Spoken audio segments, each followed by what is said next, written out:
So Sebastian, Hello. hola. I just would love you to be able to share with us your who you are, Mm-hmm. what you would love to be and do as a consultant for Philios, Mm-hmm.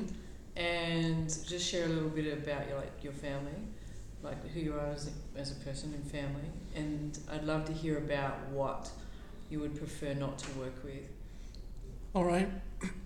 Well, my name is Sebastian Landa from Monterrey, Mexico. I got into human behavior deep at the age of 13. Um, since the age of 12, it was already. Since the age of 11, sorry, it was already something that was chasing me, something that was intriguing me, psychology, human behavior, and mostly just understanding my emotions. I was going through a lot of emotions at that time. Um, um, and I come from a family where my mom is a philosopher, my dad is a lawyer. So my dad taught me to question others, and my mom taught me to question myself. So it's a very interesting combination. And well, my mom has been into human behavior since personal development since she was very young, and her grandmother as well, and her they went into very different various different um, uh, with various different mentors to learn from. Um, uh, and there was a lot of investigation that my mom went through, all the way from the teachings that they have at the church to um, um, Stanislav Grof working in California, as well as Rupert no Bert Hellinger. Bert Hellinger, working with they're called constellations. What now she calls them the 4D mapping, um, uh, systemic an understanding of families and family dynamics. And since I was very little, my mom would always talk about. I never knew the authors, but she would always talk about the philosophies of Aristotle and Socrates and Plato, and she would mention a lot of the ideas that they mentioned without mentioning the author. So I was just placed into a pool of self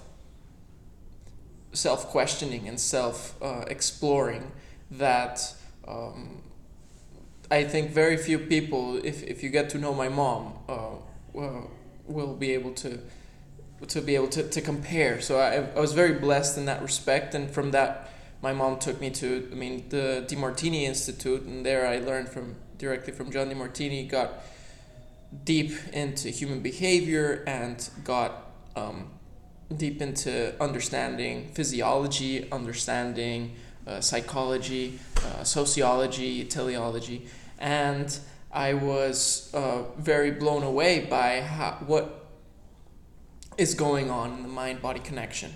And so that led me to wanting to become a full-time athlete. So right now I'm into boxing. Thank God I'm a national champion in amateur boxing, and two-time state champion in amateur boxing. By 2020 I'll probably be turning pro, and just the amount of focus that has gone into understanding the mind-body connection, and ultimately understanding the principles of wellness and the principles of expressing yourself with certainty, um, uh, physically, and also in the action steps that you take into your life, has truly taken me on a very, very rewarding journey. And I think that's ultimately what I would love to be working with. I would love to be working with individuals that would love to have greater certainty in their life. So that would mean to resolve the questions that are going on in regards to their careers, their vocation, what they would love to dedicate their life to, how they would, what contribution they would love to bring to humanity. I would love to just go deep inside the minds of my clients and be able to help them recognize their gifts and their potential contributions and their contributions that they bring to society. There's a very beautiful analogy that a yoga teacher, Matt Pasendian, once mentioned to me, that his yoga teacher mentioned to him, is that we're all, buckets of shit, and ultimately we have little seeds inside, and through yoga, and also I recognize that it's also through the working of personal development, understanding your psychology, and just having a work to work on yourself. It's like putting a stick inside that bucket of shit, which you are, and you start stirring the shit, and ultimately it turns into fertilizer, and that fertilizer lets the seeds that were the gifts that divinity has for you to germinate, turn into flowers, and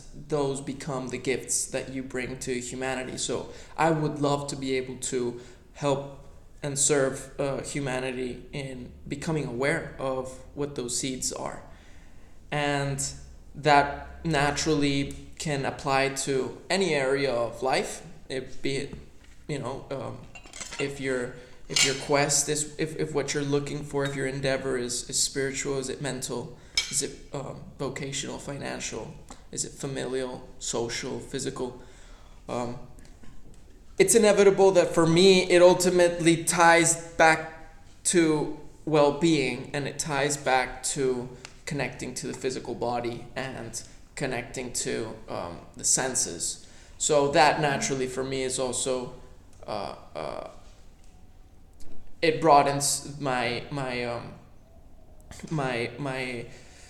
area of interest to work with, and I would love to be working with people that are dealing with addictions, things that have to do with pleasure, people going on with sex. I love sexual issues, or sexual whatever. I love that. Working with that is very inspiring, very intimate, and I also really appreciate working with people who don't want to beat around the bush. And you're mentioning, Kellie, that you don't you don't like wanted me to tell you what people I don't want to work with. So I don't want to work with people who like to beat around the bush, don't like people that are full of shit. It's natural that people who have Can I just stop you for a second? You just said that I love to actually, like, you're all full of shit. Yeah.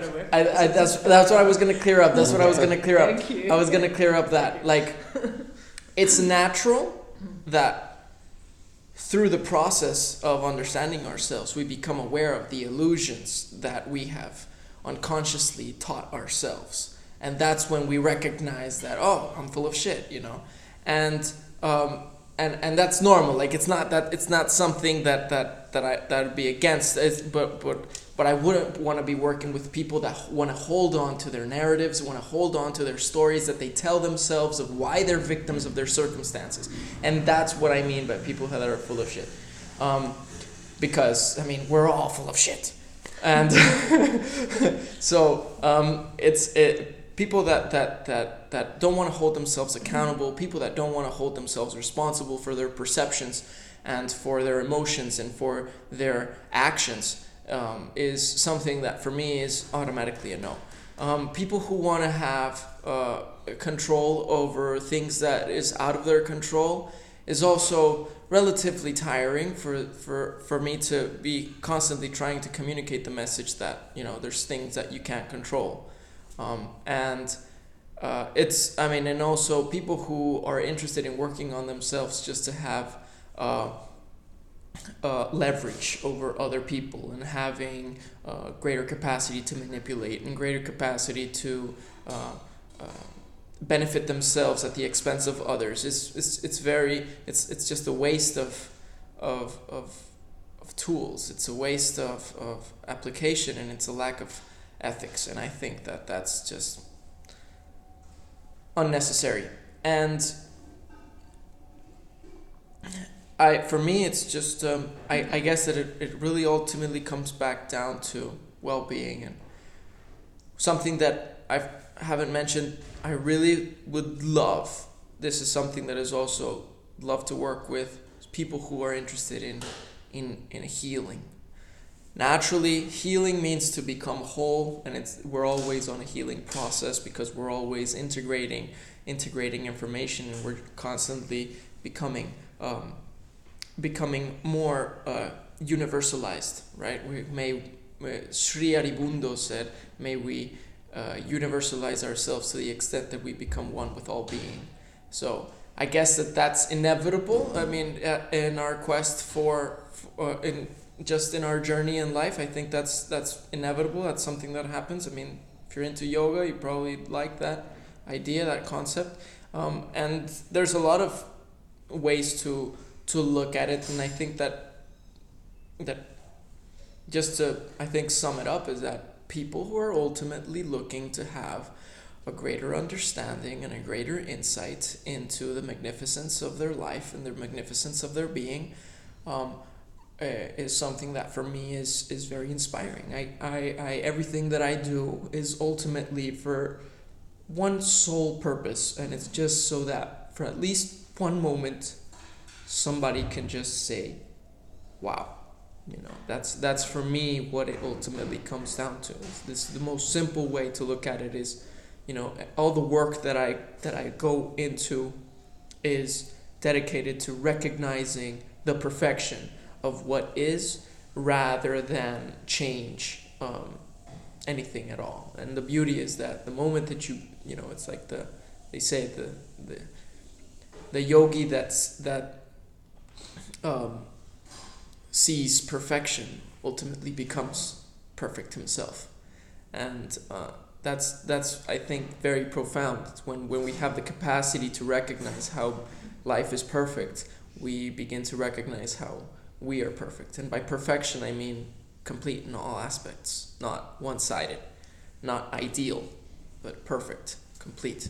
And so that's what I love to do. I love to serve people see the underlying perfection in everything that occurs and everything that happens in their life, so that they can just say, wow, that's it. Gracias.